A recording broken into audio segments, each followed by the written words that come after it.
tao, Vice-Alkalde ng bayan, noon pa man ay maaasahan. Iboto sa darating na Mayo, handang tumulong sa tao, Vice-Alkalde ng bayan, noon pa man ay maaasahan. Alabwe! Alabwe!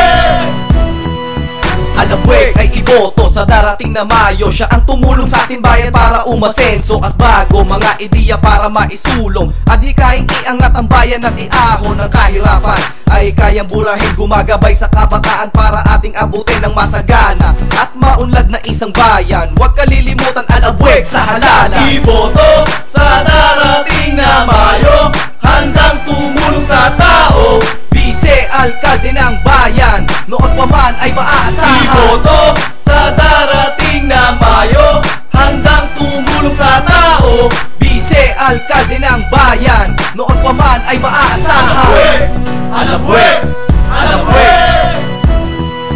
Alabwe, nakahandang tumulong sa bayan. Siya ang sinasabing pag-asa ng kabataan. Subok na at number 1 ngayon sa konseho. Vice-Alkalde ngayon siya ay iboto. Subok sigurado idolo ng kabataan. Handa siyang maglingkod, isulong ang bayan. Kakampi natin siya laban sa droga, Alabwe at kabataan, lahat ay iisa. Iboto sa darating na Mayo, handang tumulong sa tao, Vice-Alkalde ng bayan, noon pa man ay maaasahan. Iboto sa darating na Mayo, handang tumulong sa tao, Vice-Alkalde ng bayan, noon pa man ay maaasahan.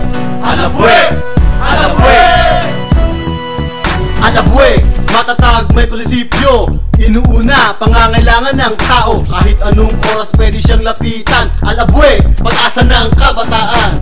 Numero 1 sa kabataan, Alabwe talaga namang maaasahan. Huwag kalimutan pagsapit ng halalan, Vice-Alkalde, Alabwe, you're the man. Iboto sa darating na Mayo, handang tumulong sa tao, Vice-Alkalde ng bayan, noon pa man ay maaasahan. Iboto sa darating na Mayo, handang tumulong sa tao, Vice-Alkalde ng bayan, noon pa man ay maaasahan. Alabwe! Alabwe! Wow! Alabwe for Vice Mayor, for Councilor, Tony Celada, Ben Paden, Mario Gabriel, RG Zambrano, Vote Straight, Liberal Party. Iboto sa darating na Mayo, handang tumulong sa tao, Vice-Alkalde ng bayan, noon pa man ay maaasahan.